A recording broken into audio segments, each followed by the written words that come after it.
Hello and welcome. This is Rooflemonger, my friends. Today we are talking Fatal Fury, and specifically the story of Fatal Fury. As you're probably aware, not too long from now, the latest entry in Fatal Fury City of the Wolves, will launch, and it'll be the first proper Fatal Fury game in over 25 years. And one of the larger selling points of the game is, hey, we're gonna kind of complete the story, right? It's been a very long time. The story has kind of been left in limbo, left at a crossroads with Garou, Mark of the Wolves, and now it's time to complete the story. So I figure, in the lead up to the game's launch, let's talk about the story. What exactly is the through line here? How exactly did we get here? Now, there's a lot of Fatal Fury games and Fatal Fury linked games and associated games, but we'll be specifically talking about the mainline canonical games, being Fatal Fury 1, 2, 3, Real Bout Fatal Fury, and Garou, Mark of the Wolves. Stuff like the pachinko games, maybe not so much. And of course, City of the Wolves, when it comes out, will continue the story as it is. We don't know what that's going to be, so this will be your primer to get into that story. For this video, we'll be focusing on the main plot, as it were, and the main plot, both throughout all the games, is basically a story about Bogards and the Howards. It was a story that began before Terry Bogard even became of age, and it's a story that continues even after Geese Howard apparently died. It is a generational story that spans many decades. One that would lead to Terry Bogard adopting the son of the man who killed his father. And just because Geese is apparently dead doesn't mean there's still plenty of problems down the road. In fact, many of the issues that a lot of the current casts face happen long after Geese's apparent death, because that's why we have City of the Wolves. So all the characters are going to find all sorts of new excuses to punch and kick each other in the head, because that is the way, and that is the beauty of fighting games. So where does it all start exactly? So it starts with the good old-fashioned martial arts rivalry. There's an old master, that is Tung Fu Ru, who knows the secrets of Hakkyoku Saiken, a very powerful martial art, although not a regular one. We'll go into it. We got a much younger Geese Howard as a student, and we have Jeff Bogard as another student. And there's other people in the background like Chang, who will be of consequence later, but right now it's basically Old Master, we have Geese, we have Jeff, and one of those two is going to be the inheritor of the Hakkyoku Saiken style, but which one? Now, Hakkyoku Saiken is about energy manipulation. It's not necessarily a defined martial art. Versus, say, in Street Fighter, you'll see Ryu, Ken, and Kuma all throw the same kind of uppercut. Like Geese himself fights with a bit more of a Japanese martial arts flavor. He is effectively the first ever weeb. And when it comes to his energy manipulation, it's about just raw power. And I think very befitting of a man who's nasty at heart for a bad guy. The big hits. Tung is literally an ancient Chinese master, so he has more of Chinese flavor to martial arts. And the way he does energy manipulation is being able to gain tons of size and muscle mass, right? So he can get gigantic and Hulk-like, which definitely has its benefits as well. Compared to, say, Terry, who's a bit more of a street fighter. Get what I'm doing here, right? His fighting style is honestly a bit more sloppy, especially compared to someone like Geese. A lot less form, right? And how he uses Hakkyoku Saiken for energy manipulation is through basically big explosive blasts. Terry fights with passion and heart, and it's very apparent in his fighting style. So Hakkyoku Saiken is energy manipulation, just however you do it, it's up to you. So everyone can use it very differently. It's basically up to the user. It's not a strict defined martial art in and of itself. Is how you express the energy manipulation. So it's pretty cool, basically. It's a good martial art. So long story short, Tung chooses Jeff as the successor of the martial art, and Geese is like, shouldn't have done that. As he was not chosen because he was, power hungry and greedy, and then, I'm going to kill him because I'm power hungry and greedy. Geese Howard, not exactly a nice guy, right? That's just kind of how that works. Thing about Jeff Bogard, though, is he is a good guy, and specifically such a good guy. He has 2 children, Terry and Andy Bogard, and they're not even his blood children. He adopted them. And then, you're watching your adopted father get killed in cold blood by Geese Howard. You're not going to feel too good about Geese. The exact methods of how Geese kills Jeff. It changes game to game between the various forms of media, but he definitely offs the guy. At which point, well, the kids are on their own. There definitely needs to be revenge, can't get the cops involved, because at this point in his life, Geese Howard is a master crime lord. He runs the Howard Connection Mafia family, and Geese is very much above the law. He's too rich, he's too powerful, he can kill someone in broad daylight and very literally get away with it. And obviously, Terry and Andy are too young to do anything about it. And Tung Fu Roo is too old to stop Geese, who is now in his prime. So what do we do exactly? Well, Tung will teach them both in the ways of Hakkyoku Seiken the best that he can, and also they just kind of gotta learn martial arts, because, you know, they can't just get a gun and shoot him, right? So they gotta learn martial arts, and then take on Geese in honorable battle to stop him. This would lead Andy Bogard to eventually go to Japan and learn Shiranui style martial arts, and of course, this is where he would meet Mai Shiranui, famous for being way more famous than Andy ever will, because there's only one Bogard, and it ain't Andy, let's get real. And Terry would kinda hit the streets, going for the self-taught tough guy kinda route. And at this point, they both go for their journey, and they come back about 10 years later after the initial death of Jeff. They're now both young adults, and they're capable to do what needs to be done. At which point, they both become aware of a new martial arts tournament in town, in Southtown, and that is the King of Fighters. Now, I know what you're thinking. Wait a second, King of Fighters? I know that. That's another game. And, well, yes, that's true. But the idea here is King of Fighters actually is in multiple different games in the SNK universe. It's in Fatal Fury, it's obviously in King of Fighters, and it's also in The Art of Fighting.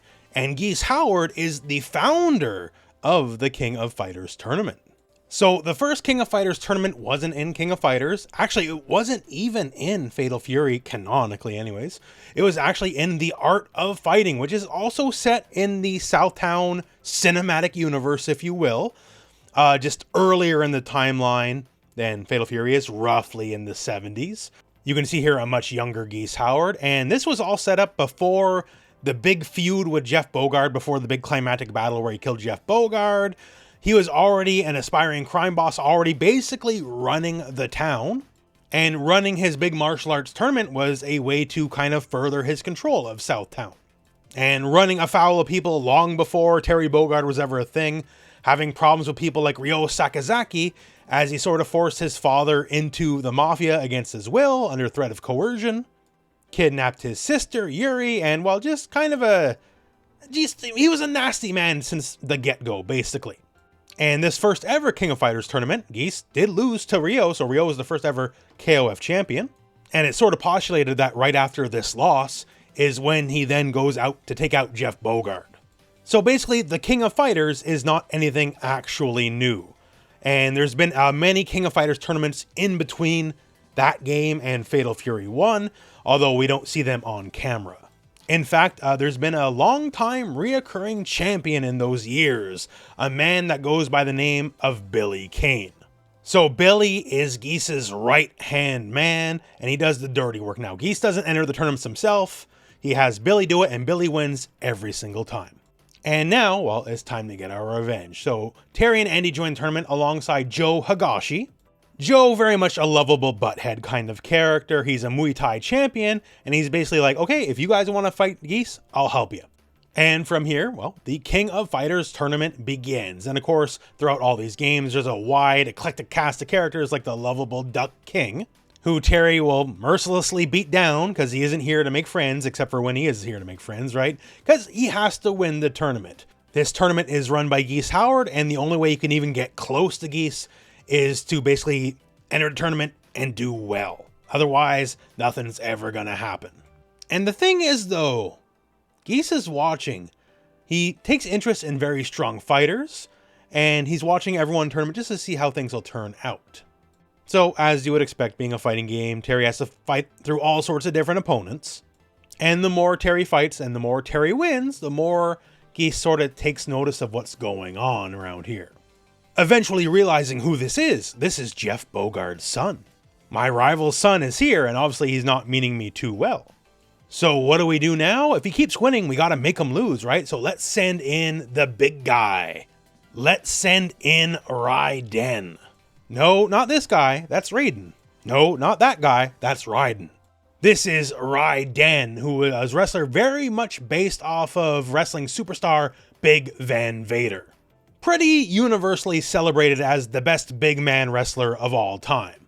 Star of Boy Meets World, famously arrested for assaulting a talk show host in Kuwait. So I find your remark and your question insulting. It's not my question, it's somebody who... Does that fucking feel fake, huh? Does that feel fake? Anything. Just all around legend, basically. Although unfortunately for Raiden, Geese's chosen hitman here, the fix was in and Terry wins. And Geese not happy about this. He wants nothing to do with Jeff Bogard's son. And here we are, Terry's doing very well. It's time to fight the champion of the King of Fighters. It's time to fight Billy Kane. And Billy in this game, big proponent of what they would go on to call SNK boss syndrome. And fun stuff like he can cross you up while you're standing and facing the right side of him.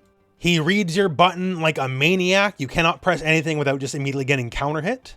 And basically it's just an all-around classic, frustrating arcade experience. In capturing this footage, it took me more than a few tries to get past old Billy.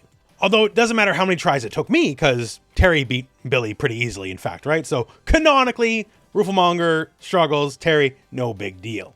And with that, Terry is the King of Fighters.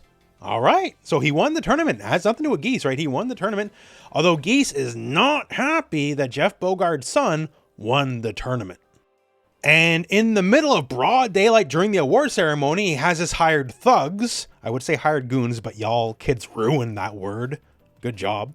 And the thugs bring Terry right to Geese. And Geese is not happy. You know what? We're going to have a one-on-one martial arts fight to the death right here, right now. Let's go. Cue the music.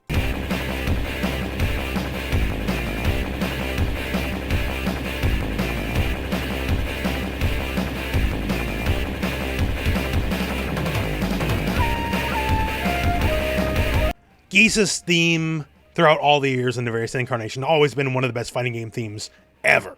But problem for Geese here is no matter how good the theme is, it don't protect him against one Terry Bogard, who, you know, along with Ryu, is like the hero of all fighting games, right? And the hero's gonna win, and not only is he gonna win, he's gonna win in extra decisive fashion, because at the end of Fatal Fury 1, Terry kicks Geese off the edge of Geese Tower, and apparently, allegedly, kills him. Now, don't mind the date so much. That's a bug with the SNK hardware. He didn't kill him in 1925. But yeah, Geese Howard's dead. So finally, Jeff Bogard is avenged. The villain is defeated. Roll credits, basically. Okay, we did what we had to do. The job's done. Terry is the champion. Terry is the king of fighters. We did good. Okay, so we're done. Catch you later. You know, like and subscribe, right? Thanks for watching the video. Oh, wait, there's more games. Enter Fatal Fury 2. Fatal Fury 1, you know, not in the context of plot, but it did pretty well, right? So I guess we got to make a second game. And since there's a higher, you know, threshold on story in Fatal Fury compared to some other games, well, we got to keep the thing going. So what are we doing this time around? Well, this time around, the King of Fighters is going worldwide. For all of the history of the King of Fighters tournament to this point, it has only ever been in Southtown. And Southtown, it would draw an international audience. Like, people around the world would come to Southtown to enter the King of Fighters. But now, with Geese seemingly dead, there's no real reason to marry just to Southtown. And with Geese dead, Geese has always been the host of the King of Fighters, because KOF always needs a host. So now we have a new host. And now that we're kind of changing the rules a little bit, it's not locked to one place. You don't necessarily always have the same host. Basically, it'll give a lot of people a lot of ideas for future KOF tournaments in the proper King of Fighters franchise. But yeah, it's time for another tournament. And, you know, Terry, Joe, and Andy, they just like fighting. So there's no quote-unquote reason to join this new King of Fighters tournament other than they're just looking to fight. So fight we shall in places like Australia. Australia, decidedly not Southtown. And in fact, Big Bear, that was Raiden. In wrestling parlance, Big Bear has turned face After losing to Terry, he realizes maybe the hired thug life not for him, and now he's just, living his best life. And although their relationship is now a bit better, it doesn't stop Terry from, kicking his head in, because that's how that works. And just like before, people are watching, and people are watching all around the world. This is a televised event. KOF is a very big deal, no matter which specific franchise it is, and now that is truly an event for World Warriors. Lots of people just get to tune in and watch the cool fights. Although please watch from home, because you might become a victim if you're near the fight itself. So our hero Terry goes all around the world fighting all sorts of people. He fights his brother Andy. He fights Cheng, who was another student of Tung Fu Ru, so another Hakyoku Seiken user. And as mentioned here, every Hakyoku Seiken user can use the energy in very different ways. Cheng can shoot like green energy and make himself extra fat. So inventive at the very least. This is also where Mai Shiranui makes her debut, and Mai, you might know her as sexy and cool these days. She was a lot less chill in the initial version of the game. Fight to the death, that's the way of the ninja, prepare for death. Not exactly the bubbly personality you think about when you think of modern Mai Shiranui, but she got over herself pretty quick. Mai will never marry Andy if Andy's not into the whole psychopath killer thing, right? So change up her personality works out.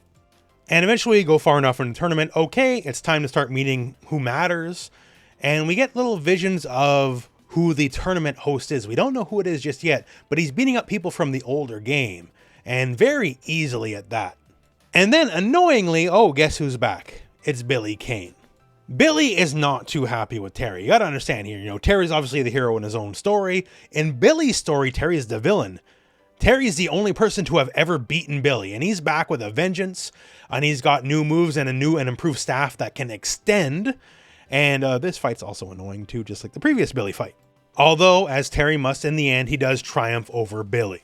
So after this, our mysterious host is beating up more people. He beat up Duck King, he beat up Tung Fu Ru. He's beating up basically everyone from Fatal Fury 1. Whoever this guy is tough, but we still got more people like Axel Hawk. Axel Hawk is another person very much based off of someone else, but just like Raiden, based off of a not standard person. Axel Hawk is very much based off of George Foreman. Normally, any given boxing character in any given fighting game, I guess we'll have him somewhat based off of Mike Tyson, but SNK was a little bit more adventurous in that. So based off of George Foreman, and I dig it, right? It's cool. And you also fight him in a very electrified fence. And that ain't for show. Many of the kind of more detailed backgrounds in this game will hurt you if you're knocked into it. But as Terry does, Terry beats the baddie, beats Axel Hawk, and then we keep moving forward in the tournament. And again, our mysterious host, he wants the man who beat Geese. And he's tearing through everybody to find it. And eventually, we come to Lawrence Blood, who is definitely not Vega. He's definitely not Vega. I don't know what you're talking about. Even though he's a Spanish bullfighter, get it out of your mind, right? But yeah, so he's basically a pushover. And then, okay, now it's time to fight the host. And that is Wolfgang Krauser von Stroheim. European nobility looking to build his legend, and he's going to build it on your carcass, basically. If you beat Geese, then he's going to beat you, and it's going to make him just all that much more important. And his intro, well, it speaks for itself. I'll chisel your gravestone. Sleep well. Round one.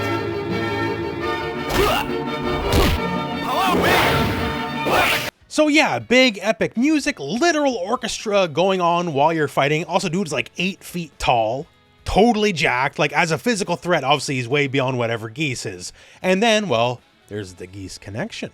It's never really explained in the game properly, but he's Geese's half-brother. And when they were much younger, they both had a fight, and Wolfgang beat the bricks off of Geese, which is to set up basically he's stronger than Geese, although Geese keeps coming back, Wolfgang doesn't, so take that for what you will. But as all things must, if you get in Terry's way, Terry is, well, he's going to beat the bricks off of you, right? So Terry does beat Wolfgang Krauser and again becomes the king of fighters. And explained in other sources after this, Wolfgang does not take the loss very well and allegedly kills himself after losing to Terry. But hey, it was never shown on screen, and hey, if Geese can come back from the dead, I guess Wolfgang can come back from suicide, who knows. Although Wolfgang would never appear ever again in a canonical game. This is it for him, a one and done. But that's it, pretty simple. We had another martial arts tournament. We went worldwide this time. And again, your boy Terry Bogard is the king of fighters. Roll next game. So now things are starting to take a turn. Enter Fatal Fury 3, and a lot of things are going on now. Not the least of which is Geese Howard is alive again. Did he fall off the top of the building and actually die? Sure, that did happen. And guess what? He's still back. So what's going on with that? Well, as you're about to learn, Fatal Fury is really big on scrolls, specifically mystical and magical scrolls. And they can give you all sorts of powers and abilities. And wouldn't you know it, Geese Howard had the Phoenix Scroll. And the Phoenix Scroll basically lets you come back from death. That's a one-off though. You use it, it's over. So you can't use the Phoenix Scroll forever. But don't worry, there's more scrolls. And Fatal Fury 3 is specifically about the Jin Scrolls. So naturally, where do we turn next? The Qin Dynasty. What? Yeah, I know. This is where Fatal Fury gets off the rails a little bit. So basically, a long time ago, the Jin Scrolls were made. There's 3 scrolls in total, and they grant you immortality. They were made during the reign of Qin Shi Huang, an emperor of China. They've been lost since time immemorial, except, oh, by the way, they're all in Southtown right now. Like, right now. We can get them right now and be immortal. Sure? Why not?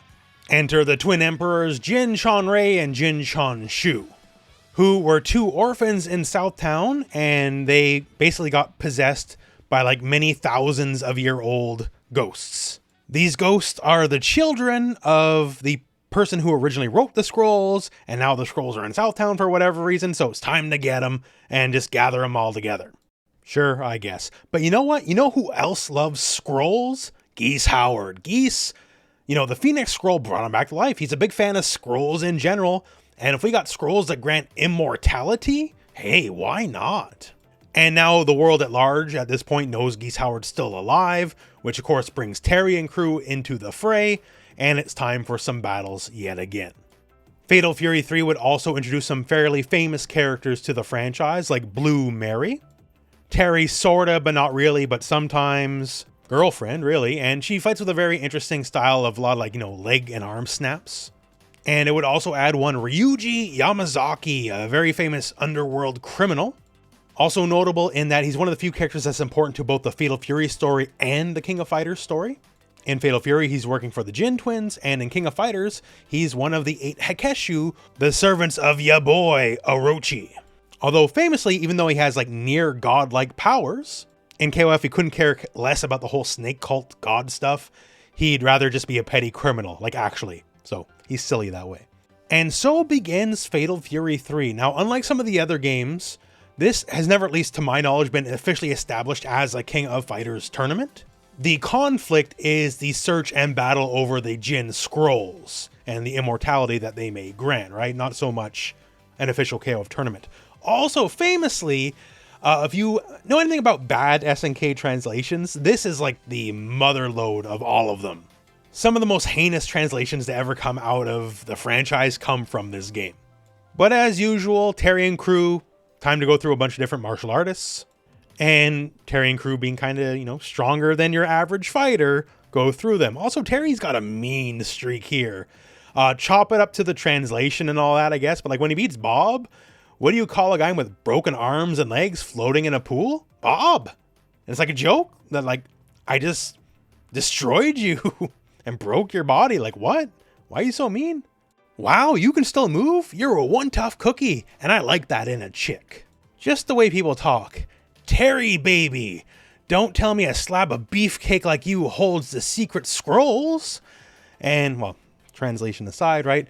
Other people are looking for the scrolls. Everyone kind of wants the scrolls for themselves, or at the very least, keep them out of Geese's hands.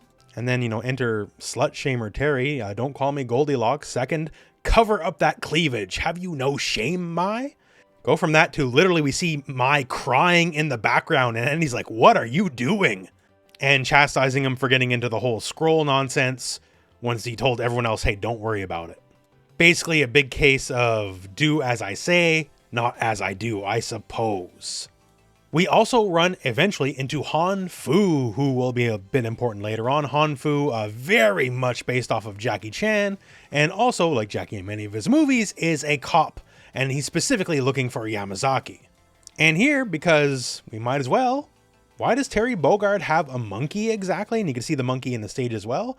Well, that's Terry's first adopted son. We'll get to Rock Howard eventually, his second lesser son, but Uki the monkey is Terry's pet, and actually used to be one of the mascots of SNK way back in the day. So yes, Terry Bogard has a pet monkey, just so you know. And then, hey, when you know it, it's time to fight Geese. And Geese is like, let's do it. It's time I pay you back for the boot out the window, Terry baby. Also, Billy's here too, right? Billy wants a go at you, but not happening this time. You're a side character. And once again, keep in mind, Terry is the villain in Billy's story, right? But it's time for the climactic battle yet again. And this time around, Terry, well, he beats Geese. Spoiler, that's kind of what Terry does best, right? He beats Geese. And Geese, we're not exactly doing the falling out the window thing again. Yet. So Geese, very bemused at the loss. And, you know, as you can tell here, Geese Tower's on fire. Geese Tower and all the various Geese properties very prone to fires, prone to explosions, prone to all sorts of disasters. Well, bud, looks like it's the end of the line for me. Had a blast. I guess I underestimated you. You're stronger than Jeff and Krauser. And now they admit, you know, the link between him and Krauser. But you're still just a tiny little frog in a tiny little pond, Terry. And then as things are just kind of burning down around him, well, Terry gets a big save. Why, by the hairs of my chingy ching ching. It's Ching! So yeah, Ching, Hakyo Kusaiken user, also accredited helicopter pilot. Basically says, okay, don't worry about Geese. We got to get the scrolls. Yamazaki has the scrolls. And he's going to deliver them to the Jin twins, the twin emperors. And, well, then we go fight Yamazaki. So Geese is not the final boss or even the sub-boss. Yamazaki is. And you see here, Han Fu finally caught up with the Yamazaki and got his butt kicked. Yamazaki is a common thug by profession, but once again, he's actually wildly powerful and one of the overall stronger characters in like the Fatal Fury / King of Fighters universe. But what he doesn't got is protagonist power like Terry. And thus, well, he gets his head kicked in because that's how that's gotta be, right? So we do this, we beat up Yamazaki, and then, okay, now it's kind of time to enter endgame. And in the Terry context of things, he actually doesn't even really know much about the scroll stuff, which I always found hilarious, right? It's like the A plot of the game is like, I don't know, just he knows Geese is around, and if Geese is around, I gotta stop Geese, and whatever else is around that, sure, why not? At which point here, because, you know, the scrolls are on the line, the Jin twins summon Terry directly to them. And obviously disconcerting. And then he meets Jin Chon Shu. Talks some yang. He is a bad guy. That's what bad guys do. And he states here, once again, great translations, call me Jin Chon Shu. Why? Because that's my name, fool. Just laying it out like that.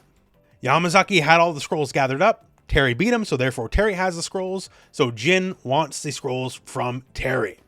And with the power of the scrolls, the world will all be mine except for Oshkosh. Like, okay, are these translations awful? Yes. Yes. Okay, straight up. But are they also amazing and timeless? Also yes. But hey, time for a big fated final battle between, XYZ character and Jin Chon Shu and Jin Chon Rei. Spoiler, the twin emperors lose, because of course they lose, right? That's the way it's got to be. And then it's like, oh, looks like they died. That sucks. Except don't worry, they are just unpossessed by the ghost that possessed them. Now they can go back to being regular kids.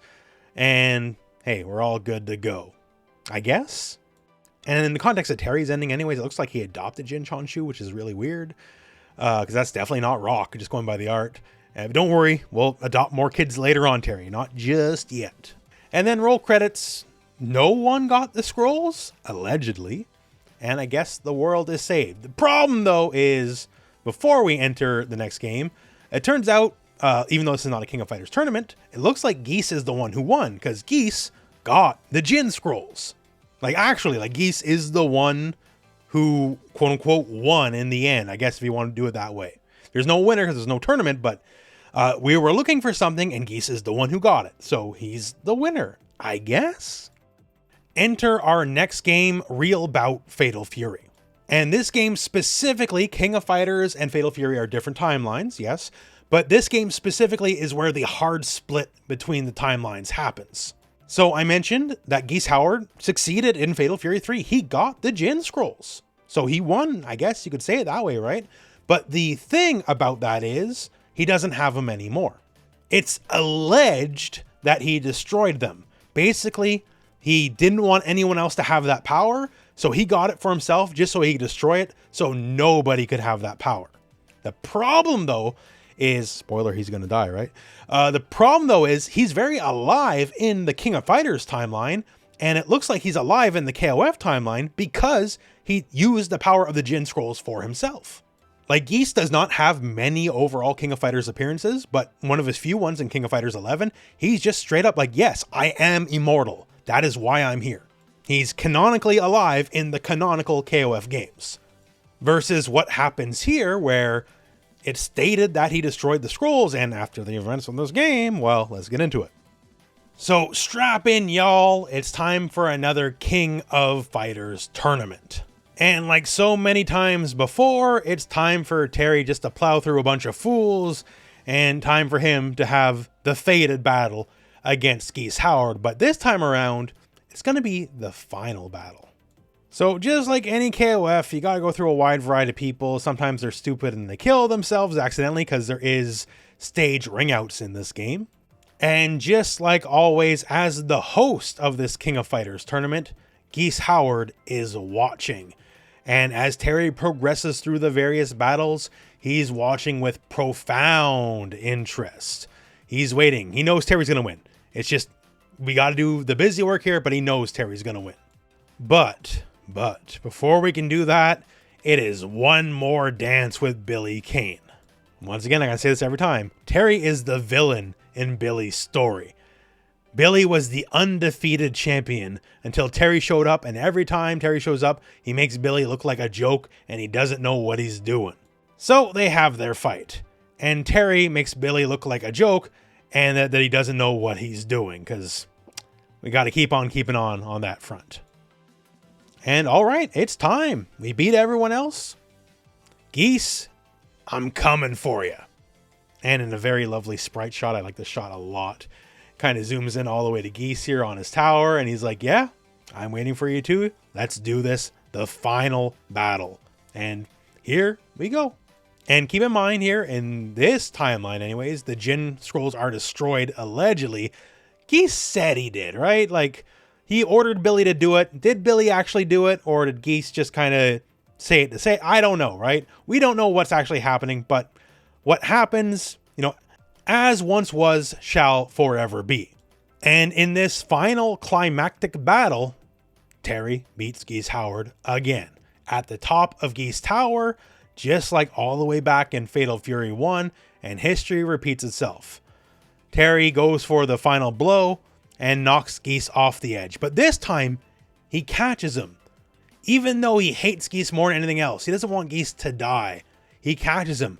And Geese hates Terry so much, he would rather die than be saved by Terry Bogard. And Geese hits the ground, and that's it. That's all. Roll credits, basically. Terry's not too happy about what happened. But during this credit roll, you're going to see Terry with a child. Geese Howard was not alone. Geese Howard had a son. That son is Rock Howard. And after Rock's father is dead and Terry killed him, just as Geese made Terry an orphan by killing Jeff Bogard, Terry now made Rock Howard an orphan by killing Geese. Kind of a really messed up cycle of life kind of thing. There was Marie Howard, Geese's wife and Rock's mother, but she died a long time ago from being ill, so she's not in the picture. So there's nobody in Rock's life anymore except for Terry, and Terry kind of takes up the flag like, okay, I'll be your father now. And by all rights, Terry is a good father to Rock. There's not much in the way of complaints. Geese was definitely a lot richer than Terry, so, any material wealth, that's out the window, but otherwise, it's a calm, carefree life. And then as far as Fatal Fury goes, that's it for a while. Next time we see Fatal Fury, we're going to have a little bit of a time skip. Enter Garou, Mark of the Wolves. So quite some time has now gone by. And we get a lovely little recap of what happened previously on Fatal Fury. So it's no longer the 90s. We're now in the 2000s. And once again, some years have gone by. Terry is a good deal older. He completely changed up his look. Rock is now no longer a child. He's a young adult. And as you can see, a little montage of all this happening here. Rock now, young adult here.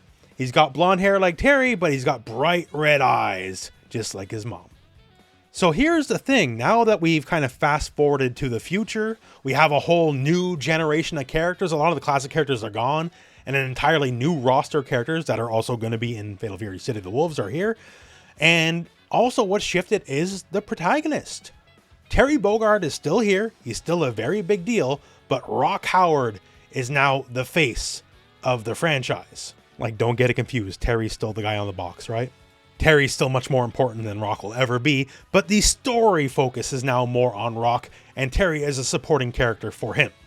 And as far as the plot goes, new decade, new problems. Is Geese Howard dead? Yes. He's fell off the building and years went by and he never came back, so no Phoenix Scrolls. Seemingly the end of Geese Howard. Problem is, Southtown is always Southtown. It said Southtown isn't good or bad.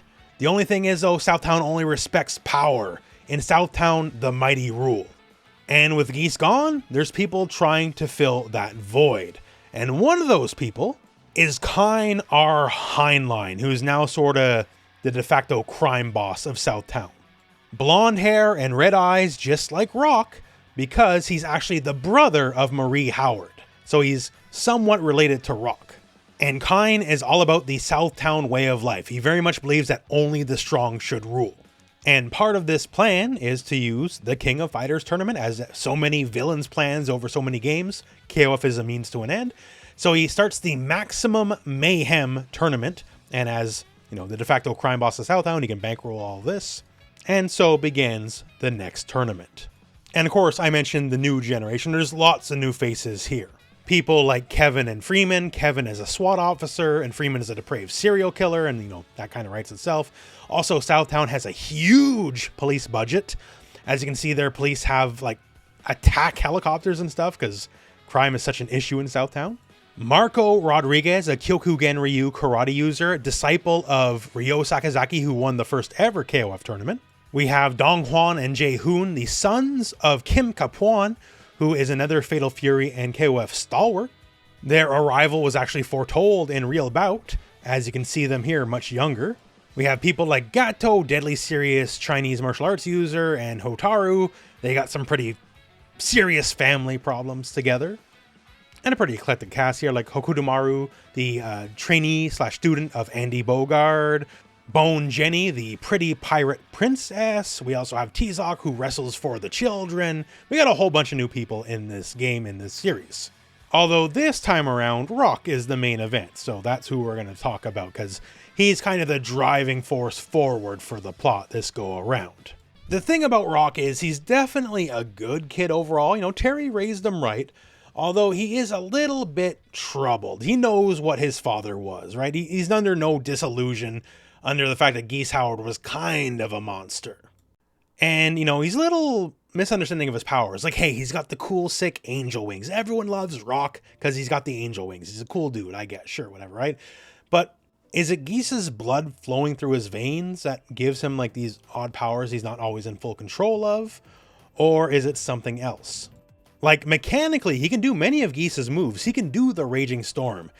He's a bit of a hybrid between Terry and Geese's moveset. Although he's very much taught by Terry how to live, right? Like, the wing quotes give it away. You can't live by hate alone. That's what Terry told me. And he trusts and loves Terry. Just like how Marco trusts and loves his karate bear companion, who will return in City of the Wolves, by the way. That bear is absolutely in Marco's stage in City of the Wolves. So there you go. And, well, being a King of Fighters tournament, you eventually will have to get near to the end, right? And Rock does fight with Terry. And this is basically a journey to discovery for Rock, because if he wins, he can find out more about Geese, find out more about his family, and Terry's just there to like help him push him to his limit. And here's the thing, Rock Howard does beat Terry. So Terry, for the first time in a long time, will not be the king of fighters. So that's going to go to Rock, and Rock is not too happy. He feels like Terry let him win. Terry says, no, you beat me fair and square. You go get yours. You deserve to find out what's going on here. You win the tournament, and then you'll learn more about Geese and go from there. But before that, there is the sub-boss. So no more Billy Kane. That was Terry's cross to bear. This is Grant. This is Kynar Heinlein's right-hand man and practitioner of dark karate. Keeping with the new generation feel, the City of the Wolves game coming up, Vox Reaper is actually Grant's disciple and fights quite a bit like him.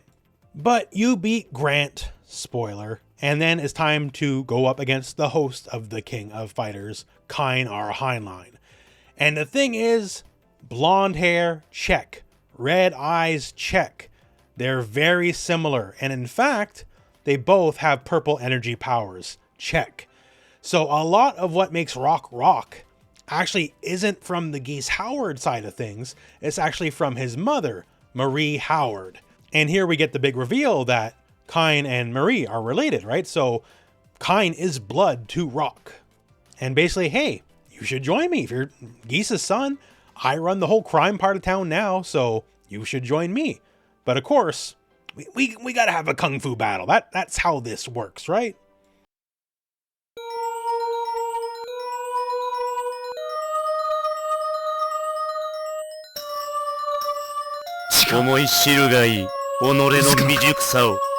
Round 1. Fight!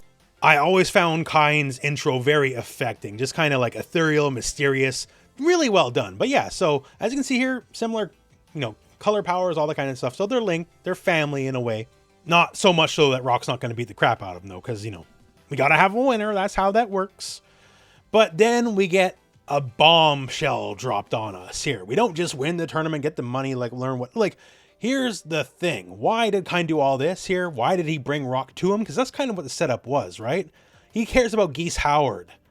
But the thing is, Kine, he cares about Geese Howard's legacy, all that kind of stuff here. And Geese Howard did leave a will to his legacy. But Kine has a bit more pressing issue here, and it also directly affects Rock. Because it turns out Marie Howard, who has long been assumed dead, is very much alive.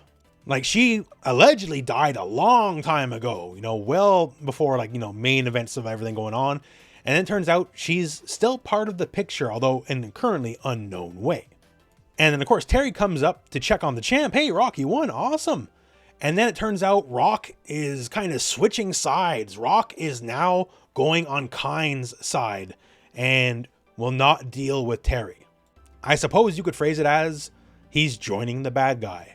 Although Terry's okay with this, but Rock has to know what happened to his mother. Kine knows something's up, so they gotta figure it out, even if you can't hang around with Terry anymore. And that's the plot of the Fatal Fury franchise leading up to Fatal Fury City of the Wolves. So lots of ups and downs, and even years after Geese's death, everything's still kind of about Geese, because what happened there? Marie's still alive? He must have known, right? And just chose not to tell Rock? But why? I'm sure there'll be a million little reasons. Well, it'll all be figured out in City of the Wolves. But the plot continues. The Howards and the Bogards still got plenty of drama left to figure out. Not the least of which is a lot of the very recent advertising is very heavy on Geese Howard, who's supposed to be dead. Those Jin Scrolls were supposed to be burned. So I don't know. We'll see how that all turns out. We have Rock and his mother drama, but I don't think the drama involving Geese Howard directly is exactly over yet. And of course, the new generation of characters that exist in the Mark of the Wolves and now City of the Wolves timeline, they're going to have their own stories to tell, their own conflicts and figure out and resolve. So the plot will continue forward as it should, even though it's been a while. It's been over 25 years. But hey, better late than never, I suppose. So there you have it, folks. Definitely a longer video. If you could spare a like if you made it to this point, very much appreciated. This is the lore of Fatal Fury. leading up to the City of the Wolves launch, and if you're watching this later and City of the Wolves is already out, well, consider this a primer before you actually play City of the Wolves. Or maybe a lore dump if you're doing it backwards, played City of the Wolves first, and then want to know the story beforehand. However it works for you, I hope it works for you. But yeah, so Fatal Fury always been really fun in that it's always been heavier on the story than many other fighting games have, and as such, you know, that's why a lot of the characters are so memorable. It's why people like Terry Bogard have like taken over fighting games, because Terry is symbolic as fighting games. He can have all sorts of different looks. You know, it doesn't matter what he looks like. In the end, he's always Terry Bogard, and that's what matters. But that all said, my friends, that is the end of the video. So, thank you very much for watching. Hope this video has found you well, and go out and play some Fatal Fury.